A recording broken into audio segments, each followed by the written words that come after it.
Ceux qui pleurent, ce sont ceux que la vie a blessés, ceux dont le cœur a été brisé dans ses affections. Ne vous enfermez pas dans votre sérénité comme dans une forteresse. Sachez pleurer avec ceux qui pleurent, consoler les affligés, combler le vide de celui qui est privé d'un parent par la mort. Soyez pères avec les orphelins, enfants avec les parents, frères les uns pour les autres. Aimez. Pourquoi n'aimer que ceux qui sont heureux? Ils ont déjà leur part de soleil. Aimez ceux qui pleurent. Ce sont les moins aimables pour le monde, mais le monde ne connaît pas la valeur des larmes. Vous la connaissez. Aimez donc ceux qui pleurent. Aimez-les s'ils sont résignés malgré leur chagrin. Aimez-les, et plus encore si la douleur les révolte.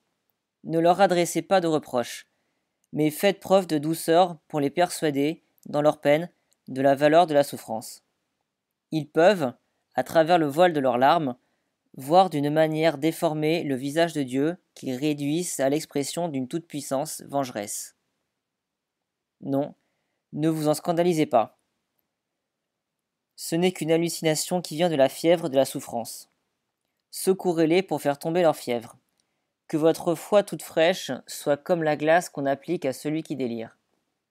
Ah, une belle histoire que l'on raconte pour distraire cet éternel enfant qu'est l'homme. Ensuite, taisez-vous. N'insistez pas. L'âme se travaille elle-même. Aidez-la par des caresses et par la prière. Et quand elle dit alors ce n'était pas Dieu? Répondez non. Lui, il ne voulait pas te faire de mal. Parce qu'il t'aime, mais pour celui qui ne t'aime plus à cause de la mort ou autre chose. Et quand l'âme reprend mais moi, je l'ai accusé. Répondez il l'a oublié parce que c'était dû à la fièvre. Et quand elle dit alors je voudrais qu'il soit là, dites le voici, il se tient à la porte de ton cœur et attend que tu lui ouvres.